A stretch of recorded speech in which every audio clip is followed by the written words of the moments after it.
2016 में जब अमेरिका में राष्ट्रपति पद के चुनाव हुए थे, तब लंदन की एक कंपनी ने अमेरिका में फेसबुक के 5 करोड़ यूजर्स का डेटा इस्तेमाल करके चुनावों में उनकी राय को प्रभावित करने की कोशिश की थी, ताकि वो डोनाल्ड ट्रंप का समर्थन करें।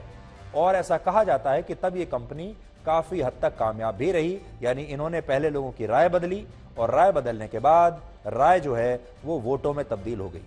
कहने का मतलब यह है कि जो वैचारिक युद्ध होता है उसके नतीजे असल युद्ध यानी एक्चुअल वॉर से भी खतरनाक होते हैं। और इस तरह के ये युद्ध हजारों वर्षों से लड़े जा रहे हैं, आज से नहीं। आपको महाभारत का एक उदाहरण आज हम देते हैं।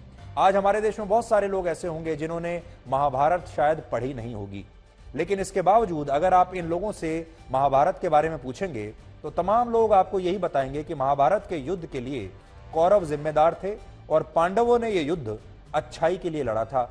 लेकिन क्या आप जैसा सोचते हैं महाभारत में भी वैसा ही लिखा है? सच्चाई यह है कि महाभारत का युद्ध भी हमें यही सिखाता है कि पारंपरिक युद्ध से पहले पांडवों ने कौरवों के खिलाफ वैचारिक युद्ध जीत लिया था, नैरेटिव वॉर जीत लिया था, जिसकी वजह से उनकी त्रुटियों पर भी किसी का ध्यान नहीं गया। जैसे चौसर के खेल में पांडवों ने अपना सब कुछ गंवा दिया था। युधिष्ठिर इस खेल में सबसे पहले अपनी अनमोल माला को हारे, फिर धन दौलत को हारे, इसके बाद अपना रथ, 1,00,000 दासियां, सोने के औहदे वाले 1,000 हाथी, अपनी सारी भूमि, प्रजा का धन और यहां तक कि अपने भाई नकुल, सहदेव, अर्जुन और भीम को भी उन्होंने इस खेल में दांव पर लगा दिया और हार भी गए। और जब युधिष्ठिर के पास कुछ नहीं बचा तो उन्होंने अपने आप को दांव पर लगाया और यहां भी अपने आप को हार गए। और आखिर में वो इस खेल में द्रौपदी को उन्होंने दांव पर लगाया और फिर द्रौपदी को भी हार गए। यहां सवाल पांडवों के नैतिक सिद्धांतों को लेकर था, क्योंकि उन्होंने एक महिला को और उसके सम्मान को किसी खेल में दांव पर लगाया था, जो कि गलत था नैतिक रूप से। लेकिन जब कौरवों ने द्रौपदी का चीरहरण किया तो पांडवों ने उनके खिलाफ ये नैरेटिव वॉर जीत लिया और कौरवों की इसके लिए हमेशा से आलोचना हुई। कौरवों ने जो किया वो गलत किया, लेकिन क्या पांडवों ने द्रौपदी को दांव पर लगाकर सही किया था? इसी को कहते हैं नैरेटिव वॉर। इसी को कहते हैं कि विचारों का जो युद्ध होता है, असली युद्ध से पहले वैचारिक युद्ध को जीतना आवश्यक होता है। यानी जो लोगों की धारणा होती है वो बहुत मायने रखती है। और ये जो बड़ी बड़ी दुनिया की टेक्नोलॉजी कंपनियां हैं, ये आपकी धारणा को, आपके विचारों को, किसी खास चीज को लेकर, किसी खास देश को लेकर उसकी छवि को डिजाइन करने का काम करती हैं। और फिर जैसा कंटेंट ये आपको भेजती हैं, आप वैसा ही सोचना शुरू कर देते हैं। एक और उदाहरण देखिए। आज दुनिया की 66% आबादी यानी लगभग 530 करोड़ लोग इंटरनेट का इस्तेमाल करते हैं, जिनमें 70 करोड़ लोग सिर्फ भारत के हैं। इसके अलावा आज मेटा दुनिया की सबसे बड़ी टेक्नोलॉजी कंपनी है, जिसके पास फेसबुक, इंस्टाग्राम और व्हाट्सएप जैसे 3 सबसे बड़े सोशल मीडिया प्लेटफॉर्म्स हैं। फेसबुक के आज दुनिया में 291 करोड़, इंस्टाग्राम के 147 करोड़ और व्हाट्सएप के 200 करोड़ यूजर्स हैं। और एक तरह से देखें तो इस कंपनी ने दुनिया के लगभग 300 करोड़ लोगों को अपनी मुट्ठी में लिया हुआ है, और उनमें आप भी हैं।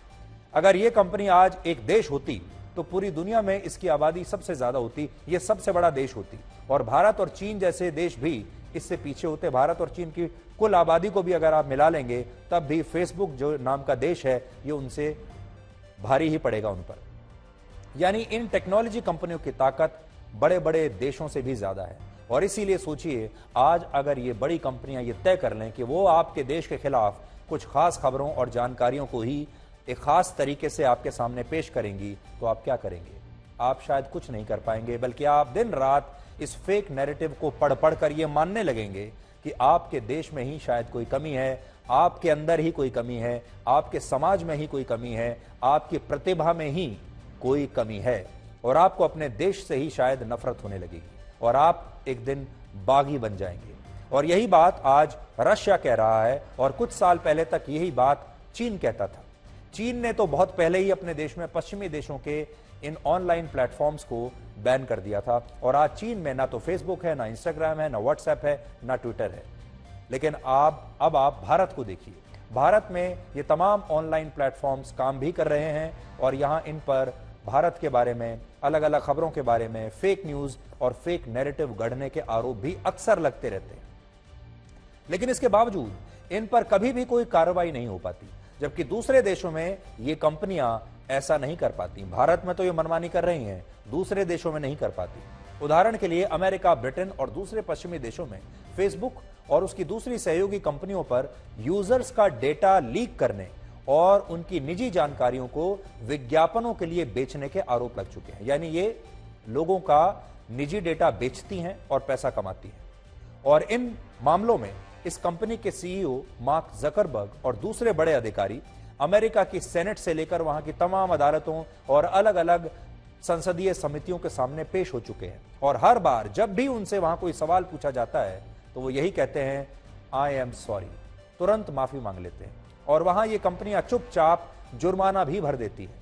लेकिन जब इन्हीं कंपनियों से भारत में यूजर्स के डेटा को लेकर सवाल पूछे जाते हैं, इन्हें फेक न्यूज के खिलाफ ग्रीवेंस सेल बनाने के लिए कहा जाता है या झूठ फैलाने वाले अकाउंट्स को बंद करने के लिए कहा जाता है, तो ये कंपनियां इन आदेशों का न तो पालन करती हैं और कई बार इन्हीं आदेशों के खिलाफ हाईकोर्ट चली जाती हैं, सुप्रीम कोर्ट चली जाती हैं और वहां जाकर कहती हैं कि ये तो भारत में अभिव्यक्ति की आजादी के अधिकार की रक्षा कर रही हैं। जबकि सच यह है कि इन कंपनियों द्वारा फेक न्यूज के बहुत सारे मामलों में कभी कोई कार्रवाई नहीं की जाती।